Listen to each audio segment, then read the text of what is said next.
Hello everyone and welcome back to another video on my channel and in this hardcore series. As you can see, I've done some improvements since last time. We are now on day 205. Need to make sure that I that I surpassed 200 days before I showed you anything, and I was dealing with a project that is not done yet but is in progress. And as you can see, I built this house in the last episode, or the last 100 days at least. And I made the cellar I told you I was going to make. So here down we have the fireplace where I can throw junk. We have food, resources and more resources. Here we are rails and redstone, end stuff, nether stuff, resources from the overworld. And here we have stone and building blocks. Here we have dirt and what's beyond the junk that actually can be used at some time. So that's the first thing I did after the 100 days video. So today we are going to go on a little journey and I will show you everything I built. So the first thing we are going to do is to go, you can see I have gotten netherite tools now. I went to the nether one more time, and I plan to go there again because, as you can see, I have not yet completed. I'm yet not completed some of these tools, and I need to enchant them, but I don't need them yet, so it's no rush. But now was there only 4 ancient debris I missed? Yeah, that's right.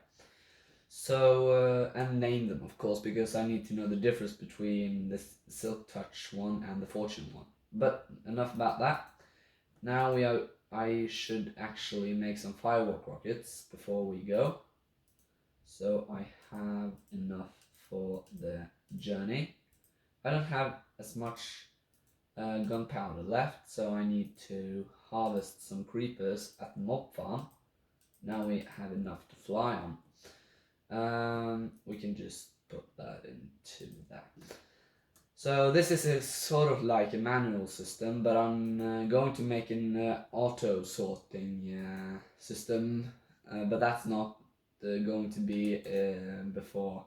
I think it's not going to be before 1,000 days. Maybe when we reach that, but not before. That was a nice spot. Maybe I'll build my house there. But now I'm going to show you the first farm I ever built in this hardcore world. So now we just have to fly a little because we are going to the stronghold. So you can already guess what kind of farms there is. Maybe not get the correct one, but maybe the general idea. So basically I made an obsidian farm. And I didn't build a wither one because that can go disastrously wrong. So I didn't build that one. But I can show you how the farm works at least. So it should be around here somewhere. There it is. Okay. I should really make a better entrance because I need to to have some fly skills to get that. See if we can make it there. And it wasn't as far down as I thought, so that was a surprise. Basically, yes, you haven't seen that I took the Ender Dragon. Yes, I did. It was an easy one, and it only took like 6 minutes. So here we have the Obsidian Farm. So basically, we have the Endermite that I name tagged and put in a minecart, and the snowballs from the snow golem are activating both this side of the end and um, the overworld. And as you can see right here, we have a chunk loader that is I am now turned off, and if now I turn them back on, it should reactivate the obsidian farm. So now if I go through, you see right here that snowballs are hitting. That means it's reactivating the chunk loader in the end as well. So if I now break this obsidian block and maybe a few more, as you can see, it's just going to recharge, and everything goes in here. So basically I have infinite obsidian, which is very nice. So that's that farm, and I'm planning to build a shulker farm in the next episode. I don't know if I can make that promise, but we're on a good way. And the second farm, I've also expanded the village caboose because of a project I'm going to show you at the end. It's a work in progress and it's not done yet, but it's in a good way. Now, the problem with this iron farm that I built is I didn't build it in the spawn chunks, which means I have to AFK here to get iron. And as you can see, I don't know if it works right now. Maybe we have to wait a little longer in order for it to work.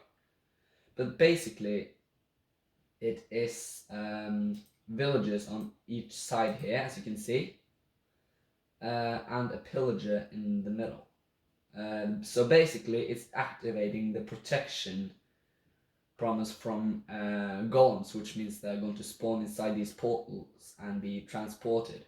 So I need to, it's activated at night and it won't stop until I leave. Yeah, you saw right there. That means that the golem is going through, and you can barely see it, but it's there. Yeah, you saw that one too. We can just wait for some clear shots of golem. I don't know if it's activated right now or if I just saw visions. How can it see? Yeah, you saw right there. That was the general proof. And we can now go, or I can't go to the end right now, the nether right now, because I'm dealing with another project, which involves a chunk loader. So we will use that portal temporarily later, but I can't go to the nether right now. But that leads us to the final project that I haven't finished. And that, you maybe guess it is mob switch. It's pretty rare to build this so early on, but it's my twist of it. So we have zombie villages in here, and I have done some redstone stuff here to lock this repeater when it's done. So basically, this is a counter. So every time I push, I can show you. If I push this button, it will send the signal out to the rail, and it will send the pillager. And as it's do that, this lamp will light up, and one of these blocks are going into the chest. So basically, these blocks and this blocks is the total count of what should be in there of oh my god, of zombie villagers. And because I'm giving them a job before, as this job site block illustrates, it will make them not despawn. And with them turning into zombie villagers, that will mean that there are hostile mobs. And when I get 70 or in there, and it's 49 zombie villagers to go, it will create a mob cap, which means that when I activate a chunk loader, let me see where the chunk loaders go. So it has to be 2 chunks away from this. So I have to build it right here. So when I build that and turn it on, mobs will generally not be able to spawn in this world, which means I can start working at night, which is so relieving. I don't need ever... What? Oh my god, I need to do that again. Now, so that means I will never have to deal with being blown up by creepers ever again, and that's so relieving. That's how I died in my last 2 hardcore worlds. So yeah, I'm pretty... Sorry about that. I'm pretty proud of myself, and instead of building a village breeder, which takes forever, I made my own version. So basically, I'm using this these houses or caboose or what you call it.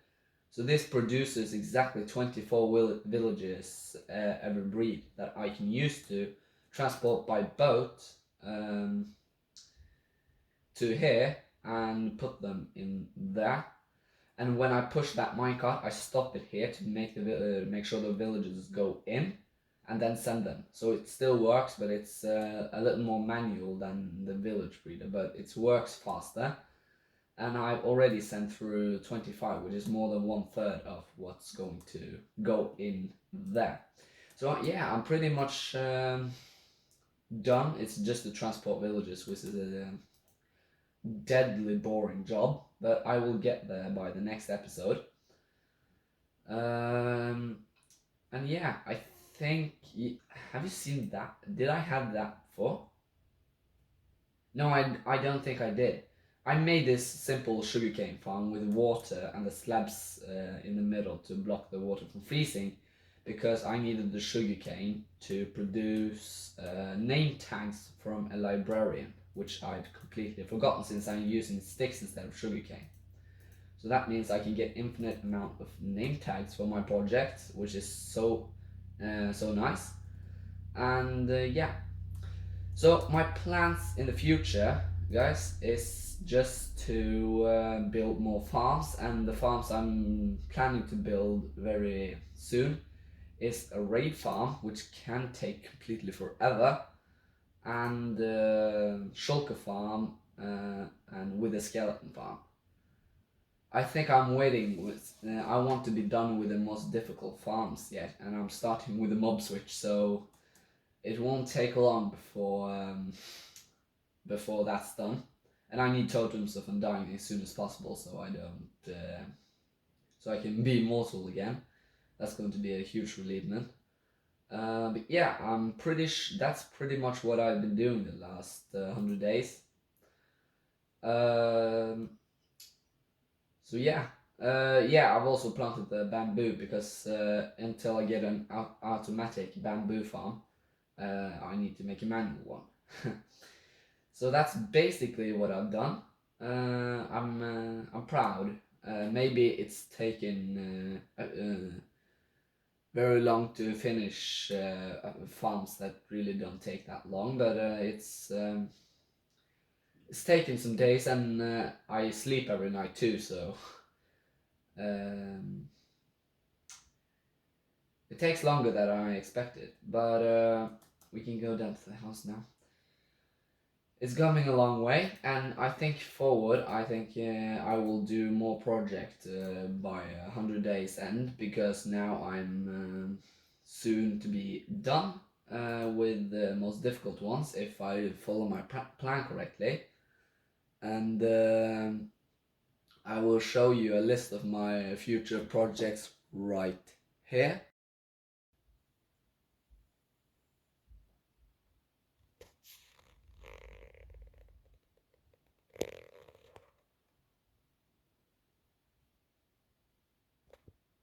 So yeah, that's my that's my project and dreams for this world to in order to become powerful. So yeah, I will see you in the next episode. I'm sorry for this little short video, but now farms are going to be presented. Maybe the videos will be shorter. This is just this is just videos to mark my progress in the world. And yeah, I'll see you at 300 days, and I hope you enjoyed the video and what I've created. This is basically just a presentation for me to see what my progress are, but it's delightful if you watch some of these videos. But yeah, I'll see you all in the 300 days video, but so far I've survived 200 days in Minecraft Hardcore.